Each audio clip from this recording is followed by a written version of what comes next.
Nothing is true. Everything is permitted. These famous words were once uttered in the first Assassin's Creed game in 2007, and after a decade, the franchise and the series are still going as strong as ever, and Valhalla seems to be well loved and well liked by the community. And we all know that Assassin's Creed community has had its ups and downs. So why is Valhalla so well loved and received?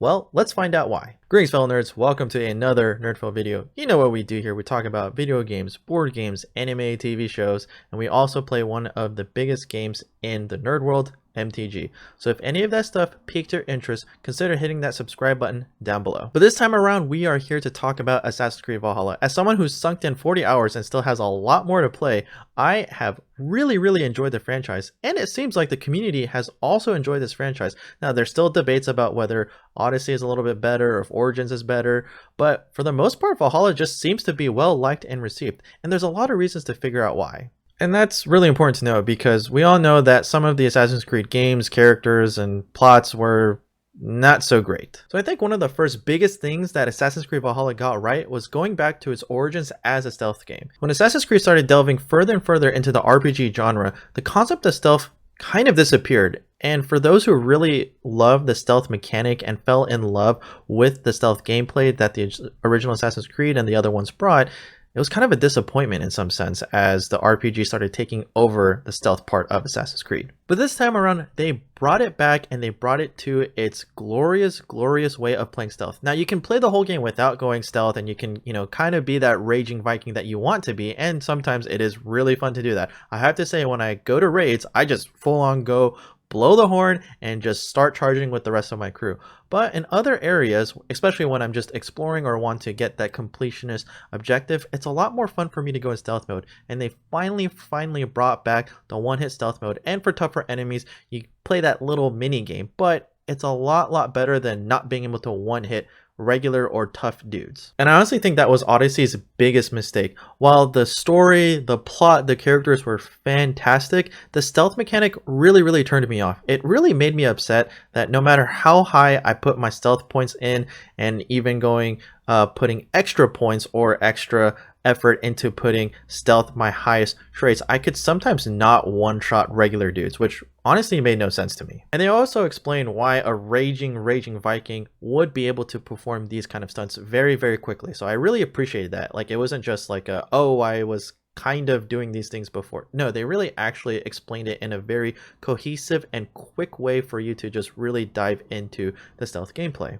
Another thing I think they did right was the concept of side quests. In Odyssey, the side quests were, while they were fun and amusing and hilarious at times, they sometimes took a little too long. Like, I could spend an entire day just doing side quests without hitting the main story at all. And as a completionist, that's kind of a big turnoff. The side quests in Valhalla are a lot simpler, a lot quicker, and they still have that amusing factor. I have to say, once you get to a side quest about throwing certain crates off a cliff, your mind kind of gets a little confused at the end of that mini quest. If you know what I'm talking about, you probably got a little kick about what I just said. And the exploration behind the map is beautiful. I mean, I'm only playing it on the PS4, but it's stunning, it's beautiful, and I get really immersed into just actually walking around. There are more times often than not where I'm not on a horse. Another thing people seem to enjoy is the lack of the connection to the main story. And that's kind of a weird thing to note because a lot of people said after Desmond's story and even during Desmond's story, the connection to the modern times was confusing, a bit convoluted, and unnecessary. And while I don't necessarily agree or disagree with that statement, I think that a lot of people just enjoy that you could be fully immersed into the history of Assassin's Creed Valhalla and that you weren't thrown off randomly or pushed back into the modern world unexpectedly and forced to do certain things just waiting to dive right back in. So I think that's something they were able to do very cohesively and really well balanced this time around. But I have to say, the convoluted main plot that people keep complaining about, it's really not that complicated. It's just a lot of details and a lot of plot to go through, but you could probably honestly watch someone explain it in like a 10 to 20 minute YouTube video and be completely caught up to speed. So I think that's something people just kind of didn't want to do, and complained that it was confusing, but it really wasn't in hindsight. And finally, the actual plot of Assassin's Creed Valhalla is, while not necessarily the most cohesive, it actually is very enticing. It brings back a lot of historical fiction. If you've seen shows like Viking or The Last Kingdom, you can already see a lot of references made to Viking history. And I think a lot of people appreciated that, and it got people excited to delve further more into the plot. Now, to be fair, the game isn't perfect. I don't really think a lot of games are perfect, and especially as a franchise that is growing and evolving and trying to find where exactly it wants to land, it's not a perfect game. But I have to say Assassin's Creed Valhalla is probably the closest I've ever gotten to in terms of balancing an RPG and a stealth game together. Now, here's the thing. I'm playing on the PS4, so those with PS5 or Xbox One might not have the same issues, but I suspect that they probably will. So first off, the game is not filled with bugs, but there are notable bugs. I probably run into about 5 to 10 in my 40 hours of playing, and I say 5 to 10 generously. There could be a bit more. Some of them are a little bit more notable than others, but there are bugs and they actually require you to restart the game at times. So the first one that people seem to be really upset at the most is running into the error message that appears that suddenly shuts down your game, forces you to restart, and if you didn't manually save, you might be in a bit of a trouble if you didn't hit that autosave. Now, my speculation is that I think this has only really happened to PS4 players, and my thought is that they've been playing for a long time and actually overheated the PS4, and since the game has a lot more graphics, has a lot more things going on in the background, it overheats the PS4 faster. I've only run into it once, and that's usually because I'm only playing about 2 to 3 hours in one sitting, max 4, and I think that's honestly when the error message happened for me. So that would be my friendly advice for those of you who are running into this message still to this day. Just don't overheat your PS4 too much. That's my guess anyway. I think another bug that people run into is there's certain spots that you are unable to get out of, and it kills Eivor as you are like endlessly falling. There's certain areas where you can just kind of get stuck in, and he gets stuck in emotion, and then eventually he will die, or hopefully he does. That's what's happened to me. And then you'll kind of have to restart. And while that's not the worst bug, it's certainly annoying. I've seen some interesting ones where people will climb off their horse and then the horse will randomly kick, but it will like launch Eivor like 5,000 feet into the air, and then he falls.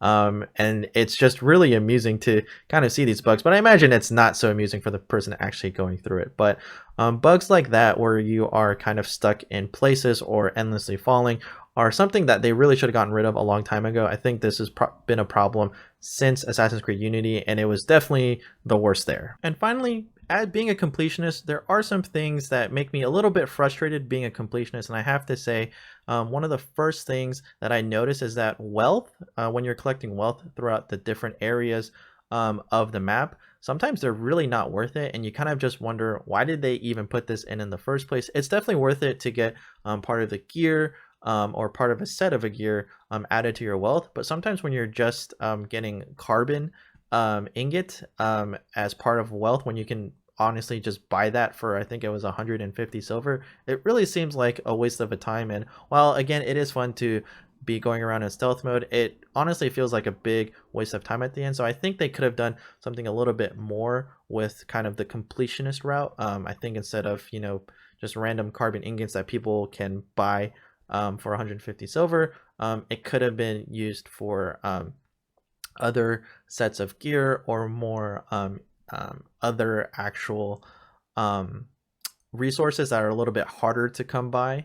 That would be kind of my suggestion, but again, it's not the worst thing. That's just more of a personal note on my end. But overall, I love the game, and I'm going to continue playing it. I'll be giving a full review once I finish the game, and probably once I get everything. I am one of those completionists who needs to, not necessarily all the trophies, just needs to clear out the map to say, okay, I cleared out the map, I got all the resources possible. So I'll be giving a full review, so if you stuck around this far and you want to see me do that in the future, go ahead and click that subscribe button down below. So my final verdict, I probably give Assassin's Creed Valhalla a solid 9 out of 10. It definitely could be a perfect 10 out of 10 if some of those things I had mentioned were just kind of, at least if not existent, at least done to a lesser degree. So anyways, that is all I have for you, fellow nerds. I hope that you enjoyed kind of this thought analysis review of Assassin's Creed Valhalla. I'm really excited to potentially try Cyberpunk.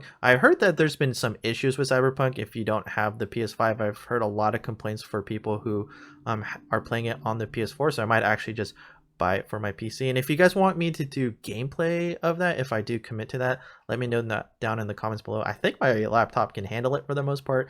We'll find out, but just let me know if that's something you would like me to do. Record gameplay and just post it up later, give my reactions to it, whatnot. But we're going to be talking about other things in the future, like Netflix original animes. Marvel and Star Wars just released a bunch of trailers, and I'm super excited to watch as these shows come out. We're going to be talking about The Mandalorian, of course. So if any of that stuff piques your interest just a tad bit, even just a tad bit, you know, again, hit those buttons down below. I believe at this point YouTube is showing you a video of my most recent upload. Could be me playing Magic the Gathering.